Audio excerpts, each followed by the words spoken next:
जब भी किडनी में स्टोन होती है तो सभी लोगों के मन में एक ही प्लांट का नाम याद आता है जिसको हम पत्थर चट्टा कहते हैं।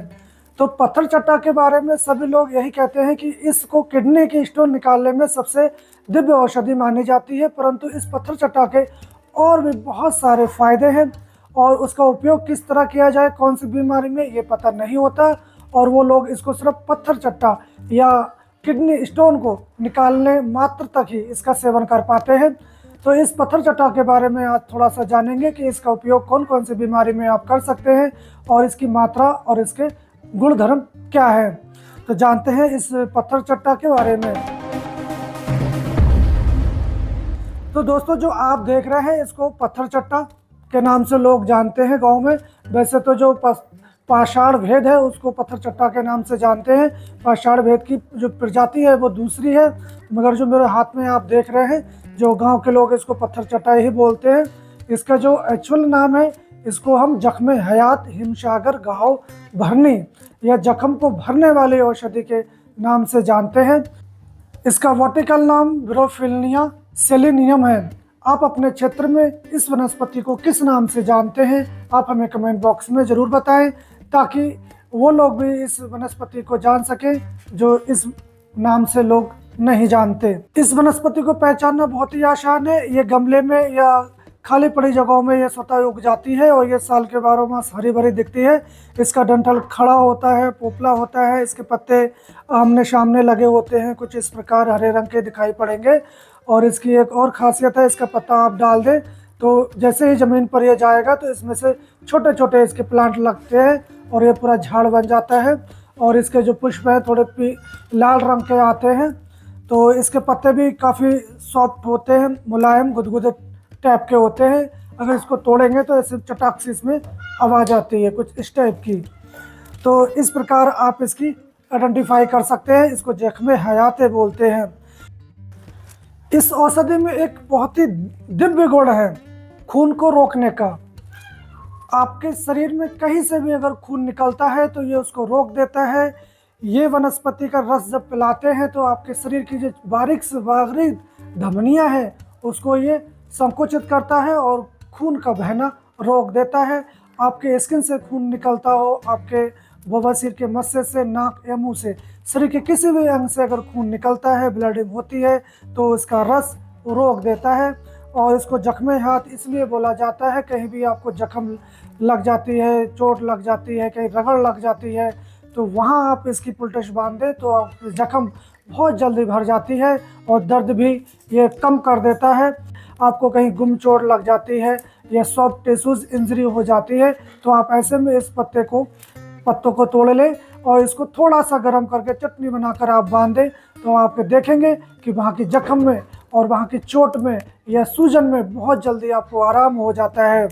अगर कहीं भी चोट या रगड़ लग जाती है तो वहाँ जो स्किन का कलर जो बदलता है वो कलर भी ये नहीं बदलने देता और आपकी जो स्किन नॉर्मल होती है वैसे ही इसको रखता है। इस प्रकार आपका यूज कर सकते हैं। उसी प्रकार आपके अगर ब्लीडिंग वाले अतिसार है, दस्त है, डिसेंट्री है जिसमें ब्लड आ रहा है, तो ऐसे में आप इसके 3 ग्राम रस निकाल लें, उसमें 3 ग्राम काला जीरा और 6 ग्राम घी मिलाकर आप उसको पिला दें। आपके जो खूनी दस्त हो रहे थे उसको ये तुरंत रोक देता है। इसी प्रकार आँखों के रोगों में, जिसमें आँख में दर्द होती है या आँखों में ड्राइनेस है, दुखती हैं, ऐसे रोगों में आप इस काला सुरमा ले लें और इस जख्म हयात का रस निकाल लें और उसमें आप 3 दिन उसको घुटाई करें। उसके बाद उसको बारीक करके आप उसका अंजन करें। ऐसा करने से आपके जो आँखों की पीड़ा है वो शांत हो जाती है। तो ये जख्म हयात बड़ा आसानी से आपको मिल जाता है, आप गमले में भी लगा सकते हैं। इसी प्रकार इसका उपयोग बवासीर रोग में भी किया जाता है। बवासीर रोग में आप इस जख्म हयात का रस और काली मिर्च, अगर इसका रस आप 50 ml लेते हैं तो काली मिर्च आप 11 रंग ले लें और उसको बारीक पीस के आप उसको सुबह शाम पिलाएं तो आपके खूनी बवासीर हो या बादी बवासीर हो, दोनों में बहुत लाभ मिलता है। इसी प्रकार इसका आप दूसरा भी प्रयोग कर सकते हैं। आपको करना क्या है कि शाम को सोते टाइम आप 50 ग्राम गुड़ खा के सो जाएं और आप इस पत्तों को सुखा के इसका पाउडर बना के रख लें और सुबह खाली पेट आप इनके पत्तों को 3 ग्राम की मात्रा में सेवन करें। ऐसा आप लगातार करीब 3 हफ्ता करते हैं तो आपके जो बवासीर के मस्से हैं वो सूख के झड़ जाएंगे और आप हमेशा हमेशा इस बवासीर जैसी बीमारी से छुटकारा पा सकते हैं। इसी प्रकार इस जख्मे हयाते का प्रयोग मूत्र संस्थान पे भी किया जाता है। ये मूत्र की मात्रा बढ़ा देता है, इसलिए इसका उपयोग किडनी स्टोन में भी किया जाता है। तो किडनी स्टोन में इसका प्रयोग कैसे करें उसके लिए हमने वीडियो ऑलरेडी बना रखी है, उसका जो लिंक है डिस्क्रिप्शन में या आई बटन पे मिल जाएगा। आप वहां जाके देख सकते हैं कि इस जख्मे हयाते का उपयोग किडनी स्टोन में आप किस तरह कर सकते हैं।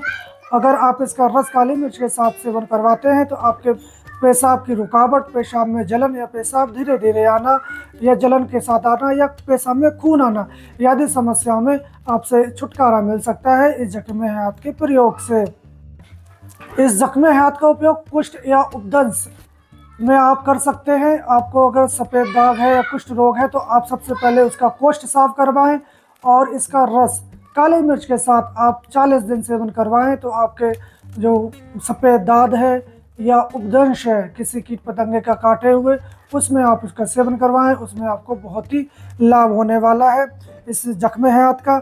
और जो गुम चोट लग जाती हैं जिनमें लोगों को काफ़ी समय लगता है उन गुम चोट या सॉफ्ट टिश्यूज इंजरी को भरने में, उसमें ये बहुत अच्छी काम करती है। मोच, चोट, जख्म, रगड़ या कहीं से भी खून निकलता है उसमें आप इस जख्मे हयाते का प्रयोग कर सकते हैं। और आप इस जख्मे हयाते का प्रयोग कौन सी बीमारी में किस तरह करते हैं आप हमें कमेंट बॉक्स में ज़रूर बताएं। इसी प्रकार हैजा जैसे रोग में भी इस जख्मे हयाते का प्रयोग रस का किया जाता है। तो हम इस जख्मे हयाते की जानकारी यहीं समाप्त करते हैं और कल फिर मिलेंगे एक नई औषधीय जानकारी के साथ। तब तक आप स्वस्थ रहें, मस्त रहें। जय हिंद।